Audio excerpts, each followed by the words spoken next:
संजय राऊत यांनी आपल्या खास शैलीत टोला लगावत म्हटले, घुले झुले फुले तुरुंगात माऱ्या माऱ्या करत आहेत. त्यांच्या या विधानामुळे राजकीय वर्तुळात चर्चेला उधाण आले आहे. राऊत यांनी अप्रत्यक्षपणे काही नेत्यांना लक्ष्य करत भ्रष्टाचार आणि गुन्हेगारी प्रकरणांवर टीका केली आहे. शिवसेना ठाकरे गट आणि भाजप शिंदे गटातील वाद हा अधिक तीव्र होत असताना राऊत यांच्या या वक्तव्यावर वेगवेगळ्या प्रतिक्रिया उमटत आहेत. आता विरोधक या टीकेला काय प्रत्युत्तर देतात हे पाहणे महत्त्वाचे ठरेल. किती काय त्याच्यावर चर्चा करणार, ते कराड आणि ते कोणते घुले झुले फुले तिकडले किती काय चर्चा करणार. या महाराष्ट्रात दुसरं काय काम आहे की नाही? तुरुंगात रोज मारामाऱ्या होतात.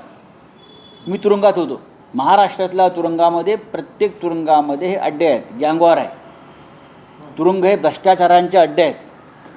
माझं पुस्तक येतं आहे, कालच मी जाहीर केलं आहे, या देशातला सगळ्यात मोठा भ्रष्टाचार तुरुंगातच चालतो. माझं अंजली दमानियांना पण सांगणं, यातून बाहेर पडा.